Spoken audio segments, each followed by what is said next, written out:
am Eddie Kramer, and I was going to be at your class today talking about birth, and because there are no in-person classes, I am here in my classroom on Queen Anne going to make a video for you. Rokia Jones, my partner for today, is not able to join us, and so that is a huge disappointment, but I'm going to try move forward in her absence, and hopefully you will follow along. Before we get too far down the road, I would love for you to grab, if you don't have it already, a pen and some pieces of paper. It can be lined paper, ideally it would be plain. Go ahead and pause this now while you go grab those things. Okay, so why is birth so important? There's so many reasons that I could say to answer that, but one of the main things is that it happens to all of us. It's like one of those two things, right? We all die and we all are born. And so how birth happens and the experience of somebody's birth sticks with all of us on some levels for our whole entire lives. And imagine that if that process and how babies were welcomed into the world was most optimal for every person who went through it, I think it would be world changing. Excuse me. So today, I hope that you will learn a little bit about birth. Granted, I can't see you, and this, I want to let you know that if you are trying to multitask during this time, it probably will be less helpful. It's going to be interactive. I'm not just going to talk, I'm going to ask you to participate and do some things on your end as well. And so we're going to go together. I can't see you to know if you're bored, so I'm just going to try to keep things moving along. And yeah, hopefully you'll enjoy this time. Before we get too far down the road of talking about birth, I know that you were given a list of links and articles and videos to watch, and I hope that you had a chance to take a look at some of those, if not all of them. And that's all information that is about other people or about the community in general. I want you to take a moment now and think back to the time when you first experienced birth. And you might say, Emily, I don't remember my childbirth experience, which is true for most people. They don't remember the exact time that they're born. But when you were a little child, is there a time when you can think back to when you first encountered a baby being welcomed? Or you knew somebody who was pregnant? I'll give you a moment to kind of, you can even close your eyes down and think about when that first intersection was with childbirth. Most of the time it's when someone is 4, 5, 6, pretty young.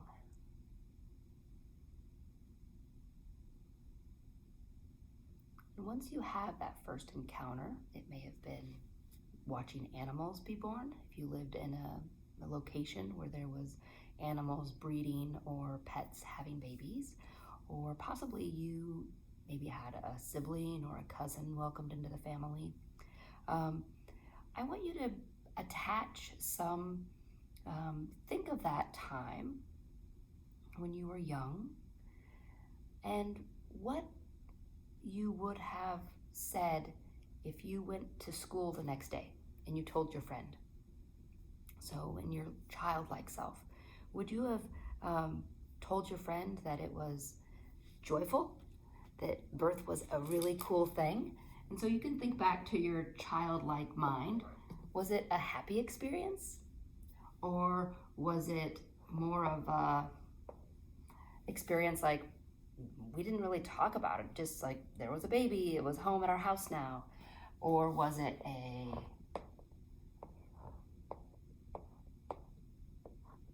scary experience? Was it an experience that was scary, or even possibly a sad birth experience? What emotion came over you? What was it like, the people around you? What were they doing? And see if you can attach, what emotion did you learn about birth? What was your first birth story, your first learning about birth? So right now on a corner of your paper, you don't have to do this very big, I just want you to write the facial expression that you had in your childlike state when you were little. that first birth story, which emotion did it capture? And just draw that little face, maybe in the corner of your box. Go ahead and do that now.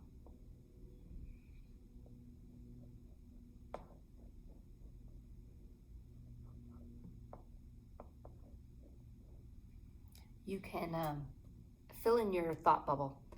Comic books are really popular these days. My kids read all sorts of comic books, and there's always these thought bubbles. Fill in your thought bubble. When you were a little kid, after you had your first intersection with birth, would you say birth is, and fill in the blank in your own thought bubble?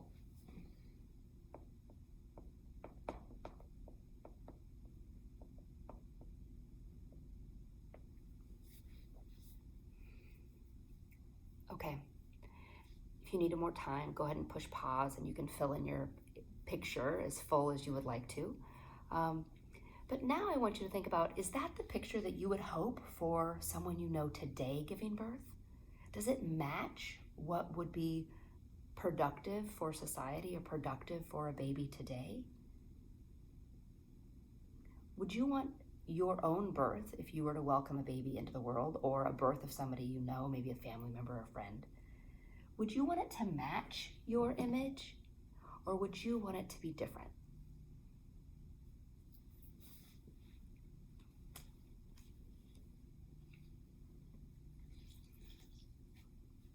I'm going to erase all of these things. We do this little exercise for all folks learning about birth because those first birth stories really make an impact. Often if someone has a birth story that's powerful and strong, they will think one thing about birth.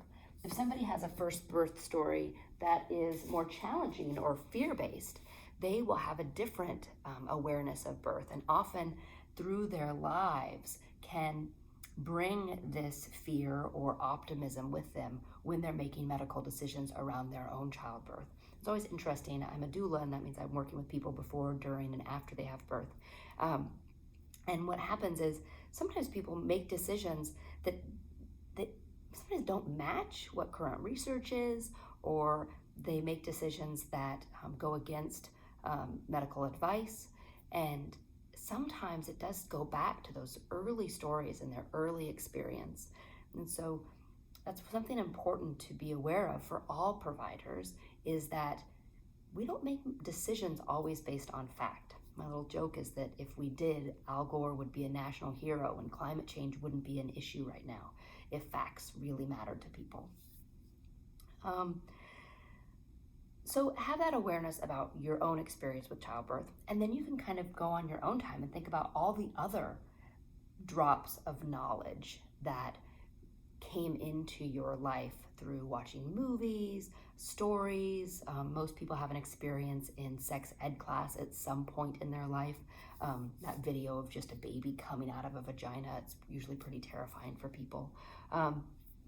So think about all the information that has come to you or is out there in the world. Is it accurate? So there is this huge spectrum of normal childbirth. And this varies depending on where you're at in the region of our country. It varies depending on where you're at in the world. In our area, in Seattle, there's people on this extreme and there's people over here on this extreme. And I feel like there's just this like line. And this would be the line of medicalization of childbirth. And so some of you can't see my full line. We'll just bring the end of the line in for you.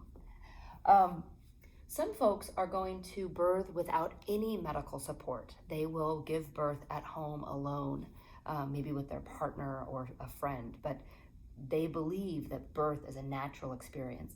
And that's one group of people. There's another group of people that are on the far spectrum that believe that, birth needs many care providers, and that, sometimes people even think that birth is best as a surgical event. So here are all the people that might be involved. That person's not really jumping.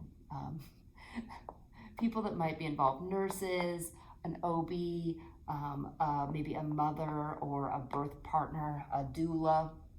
Some people birth with a lot of people around. And then you have other folks that are just birthing alone. Both of these are at the extreme. Most people are going to have a birth that's somewhere in the middle.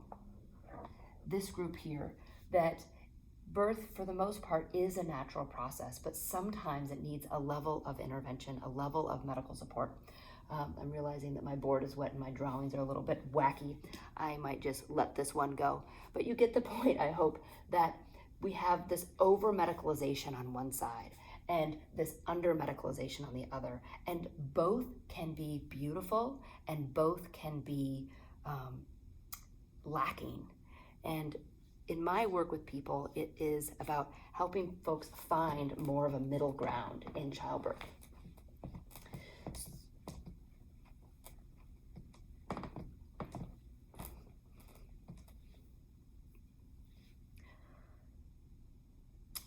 How does birth work? How do babies come out? I think there may have been a video around that, but I want to give you a visual quickly that just shows you what happens in the body. I have my trusty uterus.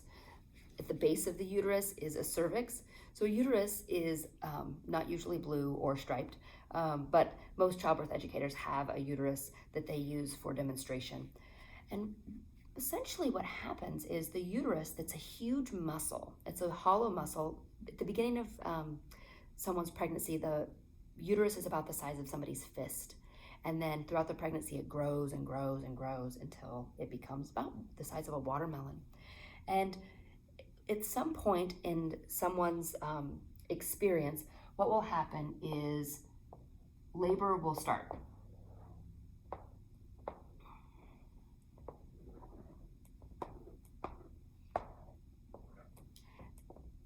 Here's a baby in here, super happy. This baby is head down. A head down baby is, most of the time, will be able to be born vaginally. Sometimes if a baby's head is up, that's called being in the breech position, and the majority of people who have that happen in the Seattle area will have an automatic cesarean. There are a few providers that are offering vaginal breech births, but that's something that's coming down the way and is something that's really gaining steam in some areas, especially Canada. So the baby's living comfortably in the uterus. The cool thing about the uterus, if you read the article on hormones, you'll have known this. The uterus has enhanced receptors for hormones at the end of pregnancy. And so towards the end of somebody's pregnancy, their uterus is ready to receive the hormones of birth. I think that's so neat because it's like the natural process is ready for this.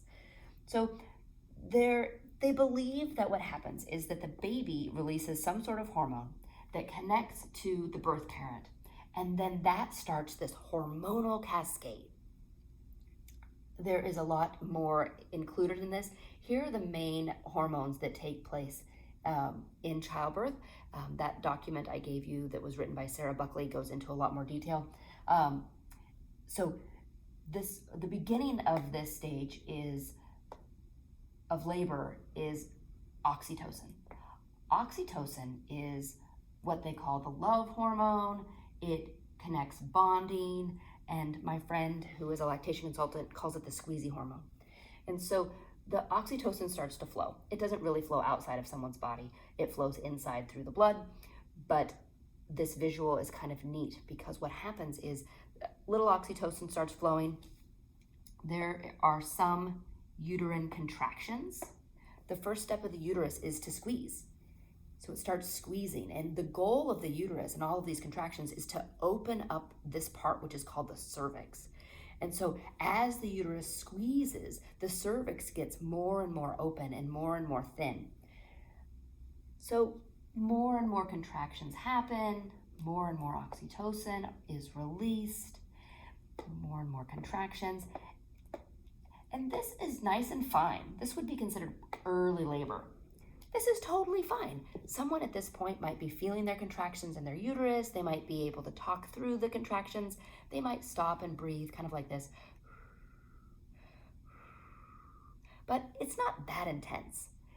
If someone is comfortable, if someone feels safe, if someone is really in the right frame of mind and also in a safe environment, the oxytocin is going to continue to be released, and then the contractions get bigger and bigger and bigger.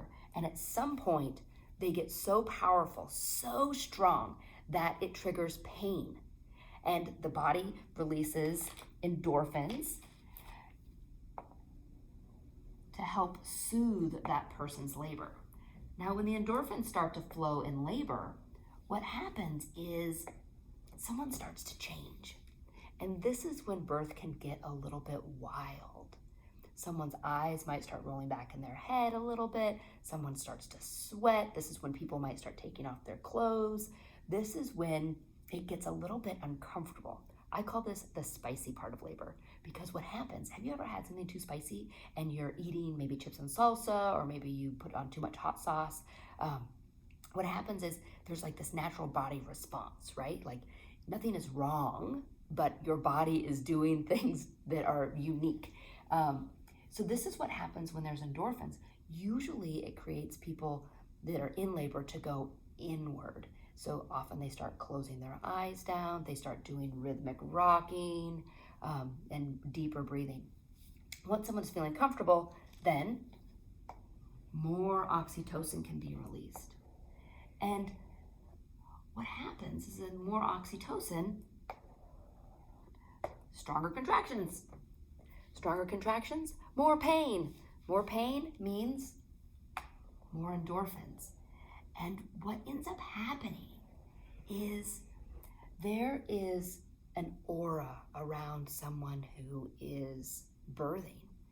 A birthing person becomes essentially larger than life. Their energy is big. And that is one of the miracles of childbirth, is it's one point in someone's life where they might have an opportunity to do this. And there's so many things that can interrupt this flow. It's very much like any other type of natural thing. I will equate it to pooping. Most people know that pooping, most of the time people want to be in privacy. They want to be someplace that's comfortable. And while pooping is nothing like labor, that idea of feeling the need to be safe and feeling the need to not be rushed is very similar. So some of the things that can interrupt childbirth are people feeling worried. Take a moment now and ask yourself this question. When you're trying to focus on something, maybe it's writing a paper, or if you are, watching a movie at a really intense part, what are the things that distract you or get you out of your box? Jot down maybe 4 things that really drive you nuts, that take you out of your zone when you're trying to get some focused work done.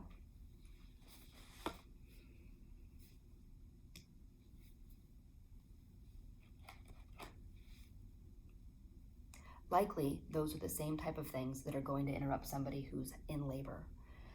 One of the main things for people in labor is feeling watched.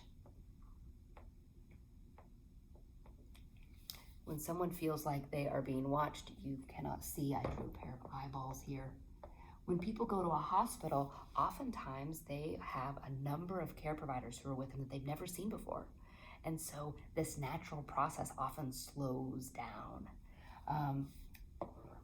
Another thing that can interrupt is talking. Too much talking gets in the way of this natural process. Someone is trying to focus. And so what happens when somebody goes to the hospital is they have to answer a ton of questions. It's this strange thing that happens when someone goes to the hospital. They have to start answering questions. Other things that can interrupt this is different types of medicine can interrupt the flow of these hormones.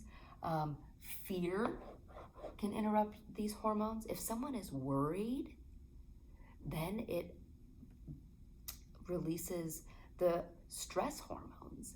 And birth is a process that is doesn't really go well in stressful times.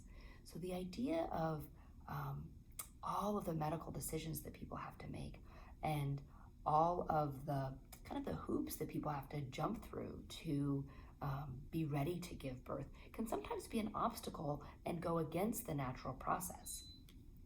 And as I kind of line this out, one of the neat things that I always want people to remember is that the reason birth can start and get bigger and bigger and bigger and really and move forward, and at the very same time, on a moment's notice, when there's fear or a feeling of not being safe, the reason that happens is good.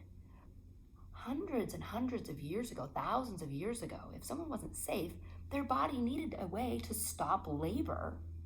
It just so happens that the body's natural process now, in hospitals or with support that is possibly rushing the situation, all of the testing that goes into it, just knowing someone has a test and that there's going to possibly be a negative outcome can create stress. So in our modern system, while it is so helpful for people that have medical needs that need to be met and kind of taken care of, for the vast majority of people, our medical system can create some roadblocks or some barriers to the peaceful natural process that is childbirth. And that really is one of the confusing parts of birth today. Many people I work with, they say, I am worried I need to give birth in the hospital, but at the very same time they're making a birth plan that is very much naturally based, and they don't want anything unusual to happen to them. But being in a hospital or being around medical providers that someone doesn't know is maybe even a first barrier to some of this natural process. It doesn't mean it can't happen, but there are lots of times when in labor it'll slow down and then this whole process will pick back up again. We're going to pause for a moment as I wipe away our beauty here.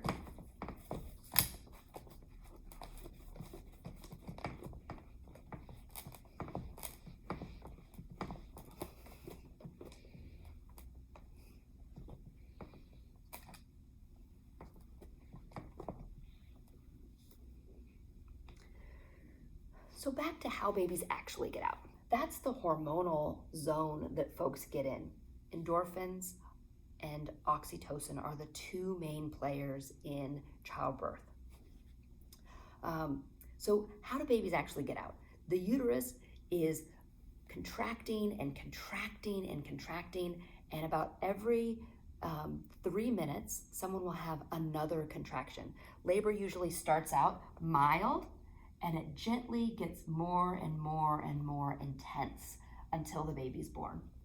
Now, given that path I showed you before with the hormones, some people it might get intense, it might get less intense, it might get more intense, but if everything is going smooth, ideally it's going to get more and more intense until the baby is born. The first job that the uterus has to do is to pull back the cervix. And once the cervix is fully pulled back, then the baby can start going down the birth canal. Here is a female pelvis. This is a model of a female pelvis. It is lacking a tailbone, if you're wondering where that is. It is long gone. So the female pelvis has a wider opening at the top than it does at the bottom. And that's an interesting area for a baby's head to navigate. So coming into the pelvis is usually easier than coming out of the pelvis. Once a cervix is fully dilated, then the job of the uterus actually changes. So the first part of labor is all about the uterus pulling up on the cervix. And that usually, I tell people that usually feels like trying to lift up a 100-pound weight.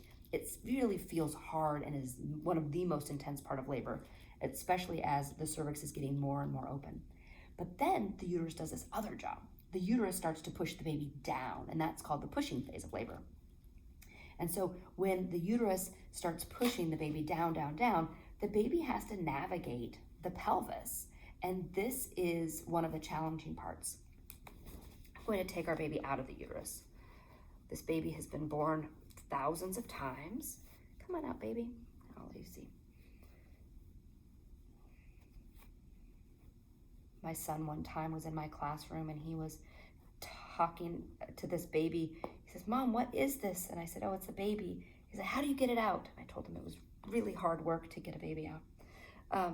So what happens is babies, when they're going through the pelvis, it's ideal if they have their chin tucked to their chest, because you can see on this baby, there are different spots that are not fused together. So babies have a lot more bones than adults do. And one of the places where they have more bones is in their skull. It's not fully fused yet. So here's a soft spot, and in the back of their head, there's a soft spot as well. And if you ever meet a little baby that doesn't have much hair, you can see their little pulse happening in that soft spot. It's quite adorable, and maybe a little bit creepy. So one of the cool things about babies and their scalp is that these plates can actually shift on top of each other. So there's no way to measure a baby's head to know if it can come out of a pelvis or not, because each head has the ability for these plates to shift on top of each other and mold. And it's what means some babies, if that happens for a long time in the birth canal, their head can be elongated, and that can be a surprise to people when they see a baby be born, like, "Whoa, that's a big, long head." It goes back to normal in about 24 hours or so. So ideally, a baby's going to tuck their chin and line up in the pelvis this way so they can get down in. But then the baby has to rotate. You see how the baby's not fitting through there? The baby during labor has to rotate. And in order to do this, babies are working hard, but also the laboring person can optimize this by switching positions. And so if someone is able to be upright in labor, be on their hands and knees in labor, I'm going to shift the pelvis into these different positions. So someone on their hands and knees, their pelvis would be this way. If someone might lean on their side in labor, if someone might squat in labor, and depending on the direction that their legs are going, their pelvis can actually shift. That's one of the hormones that happens. Relaxin is released and allows the pelvis to be a little bit flexible. The connective tissue gets softer. So I'll show you. See, this point right here and this point right here are called the ischial spines. And those actually, if the pelvis is open, this pelvis is a little too loose. I'm going to tighten it back up. I don't want to give you unrealistic expectations. So, but just by moving someone's body or opening up the hips, by possibly being in the squat position or something asymmetrical, can allow the pelvis to really open up. And all of that movement in labor is what helps a baby be able to come down and shift. So babies actually need to shift and twist to allow their head to get through that narrow part of the pelvis. And then once they do shift, there is this part right here, the pubic bone. At some point, babies have to then push their neck back up so their head can get under the pubic bone. And that's when they're almost out. Once they get under the pubic bone, it's not smooth sailing, but it's a big amount of progress. It can take sometimes people a number of hours to make it to that point, all the while the uterus is contracting for about a minute and then resting for about usually 2 to 3 minutes, and then contracting and then resting. During pushing, most of the time, someone will push in addition to their uterine contractions. They'll use their abdominal muscles, the transverse abdominal muscle, the lower abdominal muscle, to help push the baby out as well. So what happens is then the baby needs to do one more rotation. So the baby gets further and further out, down in the pelvis. And during this time, one of the neat things about babies is care providers are trying to find the baby's heart rate as someone is pushing. Their providers are always checking in on the baby, and they know the baby's okay by the heart rate. But one of the interesting things that happens is usually right before a baby's born, it's pretty common for care providers to have a hard time finding the exact heart rate because where they would need to read the heart rate can be under the bony pelvis. You can see that they needed to have the Doppler monitor here. That's what they call it. A Doppler is how they check the baby's heart rate. And so it's just an interesting note about birth is that right before a baby's born, sometimes there can be a little bit of worry that they can't find the baby's heart rate. And that's one of my jobs, is to reassure parents that they're looking for the baby's heart rate. It doesn't mean that the baby's heart has stopped beating. So then what happens as the baby is now would be pressing on the tissue of the pelvic outlet, or not the pelvic outlet, the kind of the perineum. What happens is if my hands are kind of representing the labia and the pelvic floor, the baby starts to come out a little bit, and then it goes away. And then it comes out a little bit more, and then it goes away. And then a little bit more, and it goes away. And over the course of minutes or possibly an hour, the baby's head comes down further and further and further, stretching the tissue. And once the baby's head is all the way out, the baby has one final rotation. The baby has to twist its body to allow one shoulder to come out and then the other, and then the hips and legs follow through. And then babies are born. Most babies then just go right up to their parents' belly and hang out there for a while they're wiped away and maybe nudged a little bit. Babies, when they come out, they don't have this kind of skin tone. It'd be much more accurate if this baby was blue or purple and had blue lips. But this baby has been around a long time, baby Lucy, and thank you for helping us see you go through the pelvis. I'll do it one more time. The baby comes down the pelvis with their chin tucked. The baby then rotates, and then they push their chin out through the pelvis, and then one more rotation of the shoulders, and out they come.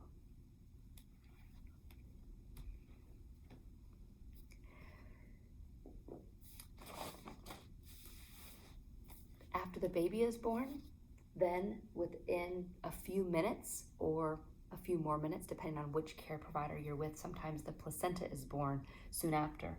So usually within 5 to 15 minutes, the uterus is going to continue to contract. And as it contracts, what it does is it pushes the placenta, a dinner-sized plate organ that's made from the cells as they're dividing from a sperm and an egg. As they're dividing, one of those cells embeds in the uterine lining and becomes the placenta. So after a baby's born, the uterus is not done with its work. It pushed the baby out, but now it needs to contract downward until the placenta is ready to come out. And sure enough, the placenta will kind of bloop out of the uterus and through the vagina. And the placenta is kind of neat. This is not a real placenta, of course, but placentas have two different sides. One side is kind of loby, and it's like loby. It has like, it looks like tissue. And then the other side is, so this is the side that embeds on the uterine lining. So it embeds in the uterus kind of like that. And it grows, it starts out little and grows bigger and bigger as the baby grows. And then around the placenta is where the amniotic sac flows from. So it actually comes out of the placenta. So the amniotic sac is not, it's not a full sac on its own. It grows from the placenta. Amniotic sacs have two layers. It's kind of nature's protection. If one layer were to have a snag, the other layer would cover. And then this side represents the side that the baby looks at. And here you can see that there are a lot of veins that go to the umbilical cord. One of the neat things about umbilical cords is usually they're somewhere in the middle, but some umbilical cords are on the edge. That's called a marginal cord insertion.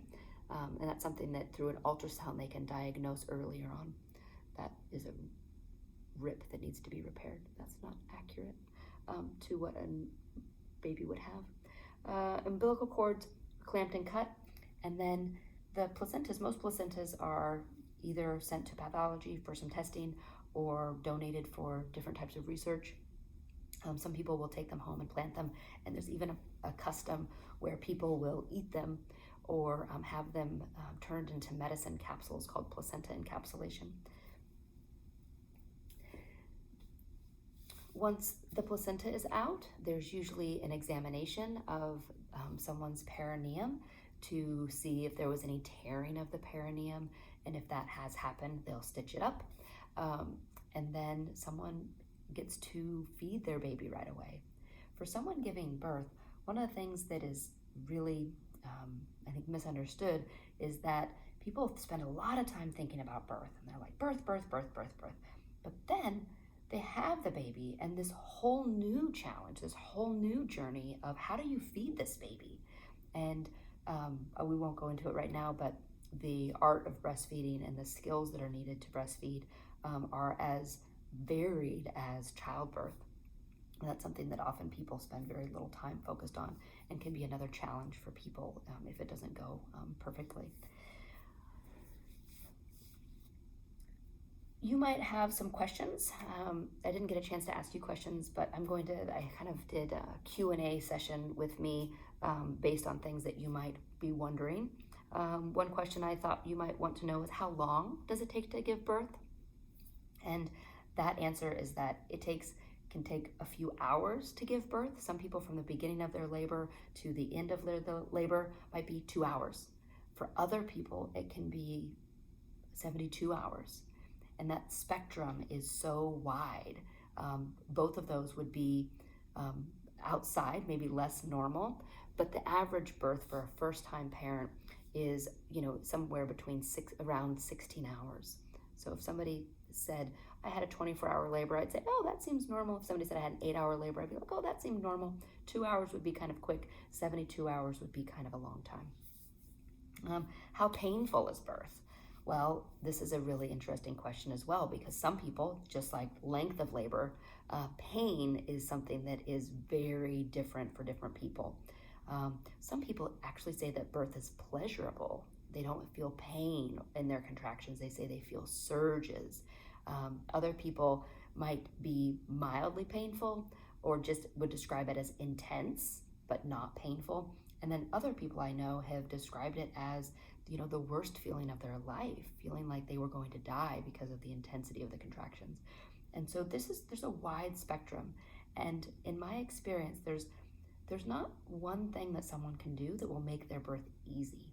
And that's really the trick of labor and delivery, is that each experience is so individualized that there's nothing that someone can do to prepare that will guarantee a particular outcome. Another question you might have an awareness of is, especially from all the reading that we provided you, is, why do so many people in America die in childbirth? I often think about this, given that I'm with people in labor when they may or may not have adequate medical care, even in our hospitals, even when there's a doctor and a nurse nearby. Sometimes the care is still not adequate. And so, as someone who has witnessed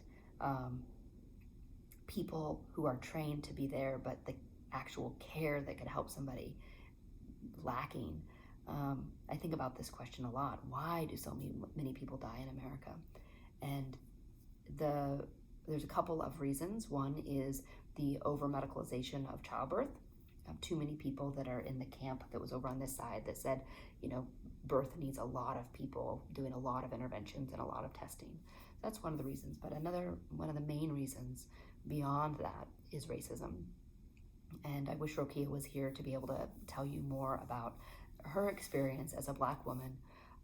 But it is well known and documented that the medical system in our country is based on a model that is led from the structure of white supremacy. And that trickles down to everyone, especially marginalized people. And that is one of the main reasons we have such a disparity among different races when it comes to birth outcomes.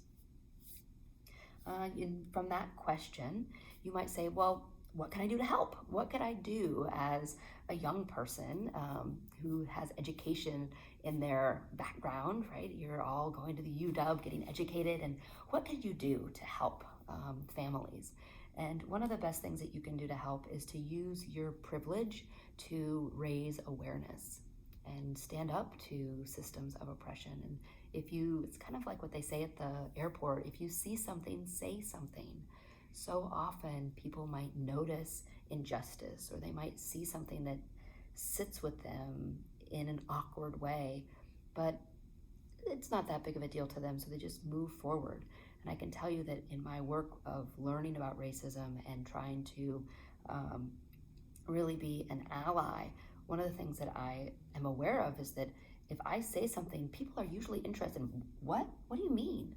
And so often people aren't even aware of bias or racism in how it plays out in our big systems.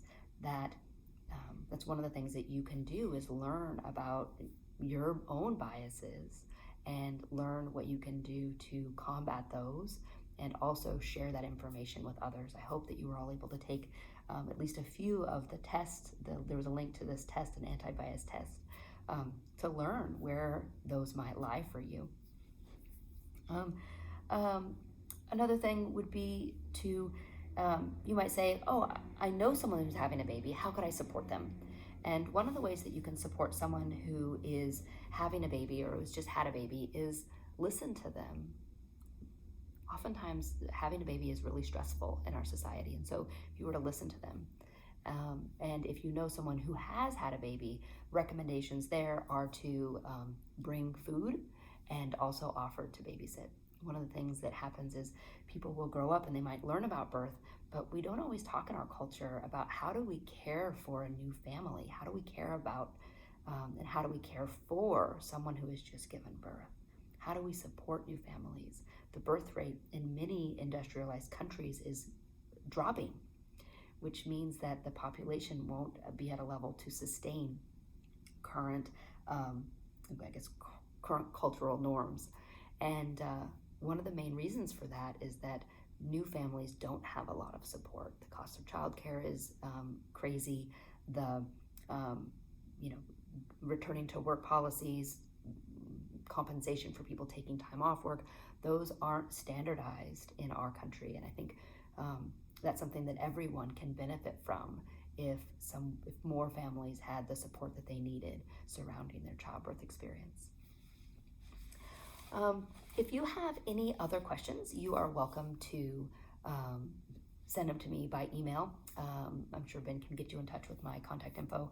And I would like you, before you go, before we say goodbye, I want you to just write down one thing that you want to make sure that you don't forget from our time together. We've covered a lot of ground around childbirth, and you did a lot of reading. If there was one, maybe two things that you want to make sure that stick in your mind, write those down right now. Take a minute and document those.